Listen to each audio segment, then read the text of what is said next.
Dollar stores, okay? People thought they would outsmart the market. They saw inflation going up so much. They said, oh man, look at inflation's going crazy. The consumer's going to be wrecked. I need to position into dollar stores because gosh, if the dollar stores or if consumers are hurt, then they're going to have to go shop at the dollar store. So Dollar Tree, Dollar General, all these stocks are going to do terrific in this high inflation environment because the consumer is going to have to trade down. And so these stocks are going to boom. I'm going to play calls on these stocks. I'm going to buy these stocks straight up. They're going to do tremendous, okay? And oh, wow, this is a past year for those stocks. How have they done in this high inflation environment that was supposed to be so good for their business model where the consumer got hurt and everybody's going to shop at dollar stores? Well, Dollar Tree's down only 18% in the past year. Dollar General is down only 33.6% in the past 1 year, okay? Don't try to outsmart the market with these little things. I know it's fun to think I can outsmart the market and time in and out of this, and I'm positioned into these stocks. All this inflation is going to cause everybody to go to dollar stores, and it's going to do so well. At the end of the day, folks, stay focused on the long term. If you like Dollar General and Dollar Tree for the long term, and you think their prospects are great for the long term, and you think you're getting it at a great valuation, then fair play. Do what you got to do. The bottom line is I don't like companies that only have to compete on price. These are the sorts of companies that are only competing on price. It's in their flip and flapjack name. Dollar Tree, Dollar General. The only thing they're selling you is a price, okay? And trying to beat prices. That's what they're doing, right? This is why I try to avoid stocks like this like the plague. These type of stocks, Walmart. I haven't owned Walmart since probably 2010 or 2011, shortly after I got in the market. Because these companies, if all you have to compete off is price, how much value are you really bringing? How much value you really bring in if the only thing you have to compete on is price? Something very important. Think of the 10, 20, 30 biggest companies in the world in terms of market cap, right? Man, all those companies have a lot more to compete on than just price. Think about that for a moment. Think about Microsoft. Is Microsoft the cheapest product in the world? Not really, but their value proposition is unmatched in the marketplace. And look at their market cap. It's nearly, $3 trillion? Look at Apple, right? Is Apple the cheapest? Heck no. But dang, they have their value for their customer base. Folks like myself, Apple, right? You look at Meta, you look at NVIDIA. Does NVIDIA have the cheapest chips? Heck no. If anything, got the complete opposite, the most expensive chips. But they're delivering on something other than just price.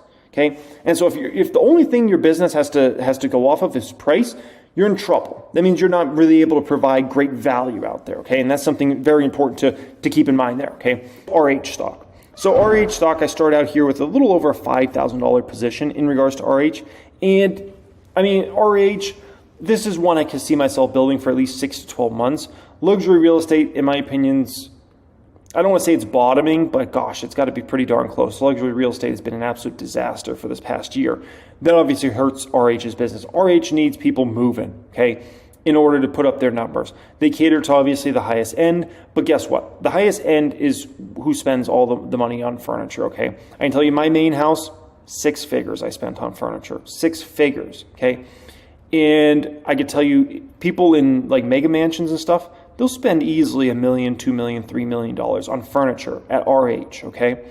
And there's really no one else you can really even consider in the space because you either, in the furniture industry, you either deal with people that have good taste, but they don't have scale, right? Or there's a situation where they have scale, but they have no taste, right? And so nonetheless, folks, like they're in the perfect spot, the absolute perfect spot where they have almost no serious competitors. They really don't. The only competitor is, like a custom design studio or something like that, but they don't have scale. So once again, like RH just gets the affluent customer base, and I think they're like the Louis Vuitton of furniture. And I just think they're in a great position to expand that brand over many, many years. So starting a position, I hope to build that one over the next 6 to 12 months, and we'll go from there in regards to RH. So there's a shocking change, folks, because literally just last week, we were at about 29% of market participants were bullish on this market. To jump up to 44% is shocking. I mean, that is simply shocking.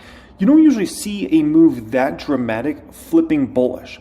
You can see it bearish if something comes out of nowhere like Rona, for instance, right? Something so shocking, SVB, something so crazy that it just comes out of nowhere and everybody's like, what? Obviously, Russia, Ukraine, something like that, right? But to have that almost a 15 percentage point difference, it's shocking, right? Over 15 percentage point difference on a week-to-week basis. That goes to show you like how dramatic this really was, right? We're now at a 1-year high for bullish activity. Our 1-year low, by the way, or 1-year bearish, high for sentiment, right? Which was kind of like the lowest point for sentiment on the market was back late September.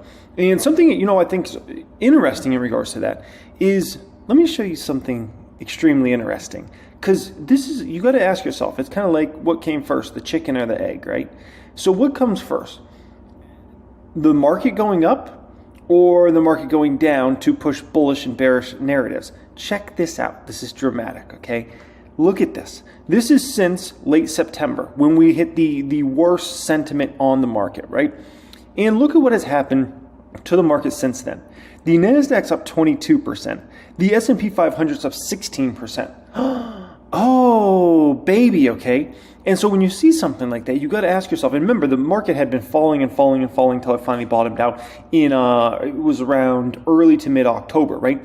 You got to ask yourself, like, what comes first, the chicken or the egg? Is the only reason people are starting to turn bullish now because the market's just doing so well? And so now people are flipping over the bullish side? And why was everybody so bearish back in September, October? Was it just because the market and the Nasdaq was down like 37% peak to trough? Is that what pushed everybody down, right?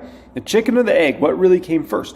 And you look at some of these moves, it's insanity, man. I mean, absolutely the most insane moves. Coming off the most insane moves last year. I mean, many of these stocks went to valuations I couldn't even conceive of. Like what this stock is. Meta's a perfect example. In Q4, it fell to $88. That was shocking. Simply shocking. Like I never imagined Meta even going under 150. Never mind under 100. It's ridiculous, okay? And now look at that stock. Today it's $200 and almost $65 a share. And that's just since Q4. And remember, we're still in Q2. We're still in Q2 right now of 2023. That's insane to think about, right? Tesla's Q4 low was what, $101? It kind of looks like laugh out loud because a Tesla at $100 is like a laugh out loud price, right? Today we're at $244. Here we are, toward the end of Q2 of 2023, right? Amazon went all the way down to $81. It's $123 here today. Palantir was what, $6 in Q4? And it's 15 now, right? So the moves have been very dramatic. But something very important to understand is it's not the whole market, folks. There's certain stocks in certain areas are doing tremendous. And a lot of things aren't doing good. It's not like we're in some raging bull market. Just factually, we're not, right? Consumer staples are down this year. Energy's down this year. Financials are down this year. Healthcare's down this year. Materials and industrials are trying to eke out little gains. Real estate's like barely up for the year. And utilities are down for the year. So this is not an overarching like massive bull market that lets push up all assets, all sectors, all stocks like you've seen in many past years, right? Now, next thing that's very important here is check out the fear and greed index. We are now in extreme greed. We are now at a 77. Let that sink in for a moment. 77, folks. So, obviously the market's gotten greedy. Now, if we look at market momentum, we're in extreme greed for market momentum now at this point in time, which, I showed you how the market's done this year, and specifically since, around September, October last year. Naturally, market momentum is going to be pretty greedy, okay? Stock price strength is in greed territory right now.